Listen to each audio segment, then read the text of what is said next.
Support comes from Gemma, architects, planners, and designers seeking to bring joy to their clients and communities. Details at gemastl.com. This is St. Louis on the Air from St. Louis Public Radio. I'm Elaine Cha.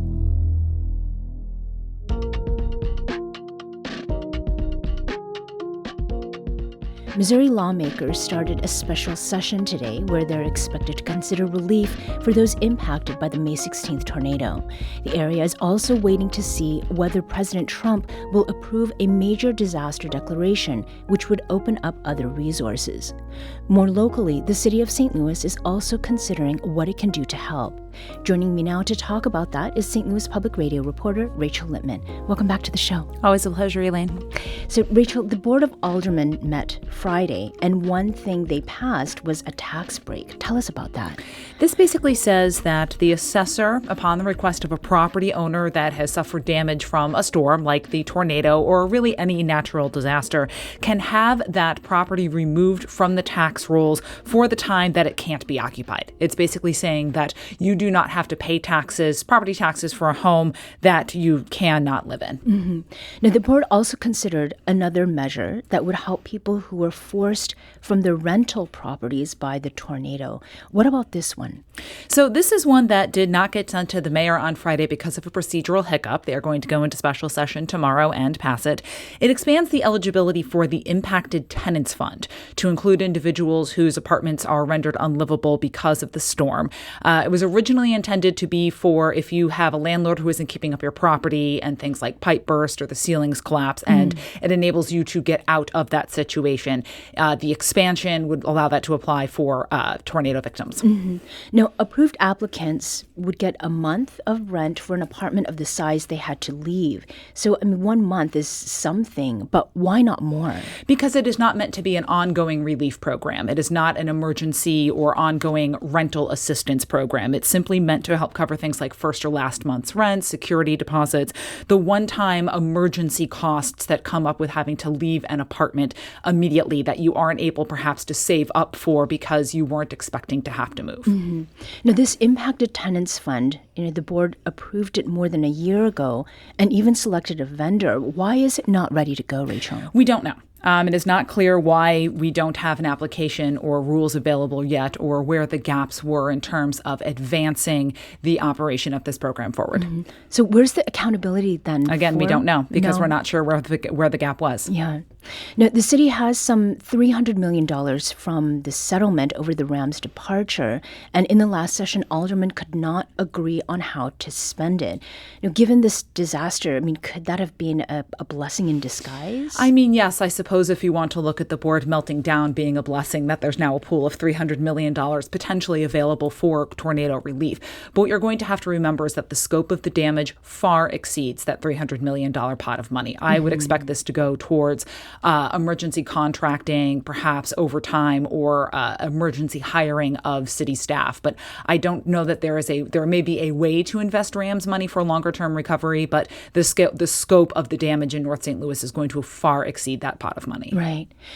The Board of Aldermen as a whole, were they fairly supportive or even enthusiastically supportive of providing some reliefs? Were there disagreements among them? No, the relief for the property tax went out on a consent vote, which is basically just a voice vote, or not a voice vote, but you vote on a number of bills all at one time. I expect that the rental assistance will go out the same way.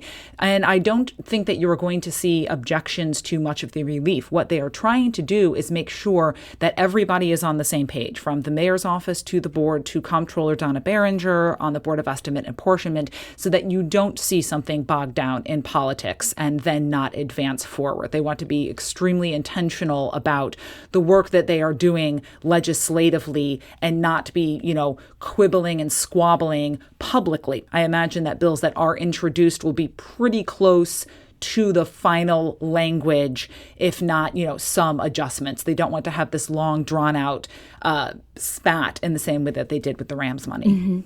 Do you have some sense of whether the Board of Aldermen have talked about anything longer term, or if it's just these two?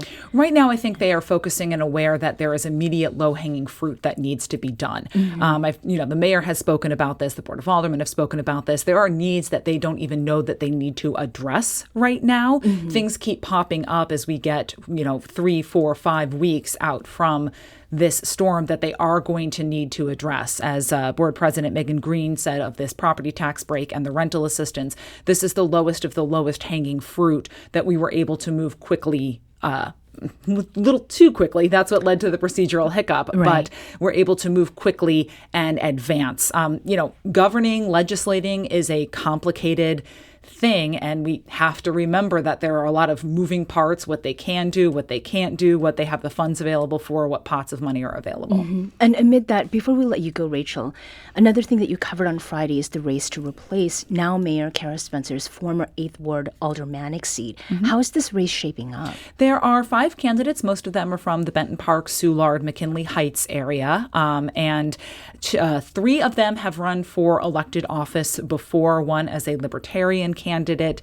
I don't think there will really be any kind of major changes or shakeups at the Board of Aldermen in terms of tilting power. This is a seat that's going to just be filled for 2 years. And yes, they have some major projects that they'll have to deal with, especially in downtown. But, it is a 5-candidate race. And as a quick reminder, the special election for St. Louis's 8th Ward is July 1st, right? That's correct. Okay.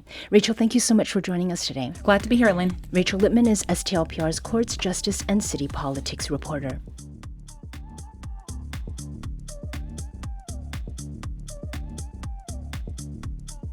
Today's episode was produced by our executive producer, Alex Hoyer. Audio engineering and podcast design by Aaron Dorr. St. Louis on the Air is a production of St. Louis Public Radio. Understanding starts here. Do you find yourself regularly listening to episodes of St. Louis on the Air? Suggest us to a friend you think might enjoy our conversations. And leave us a review and rating on Apple Podcasts on the App Store. It's the simplest way to help people discover our show. Thanks. St. Louis Public Radio is a member-supported service of the University of Missouri St. Louis.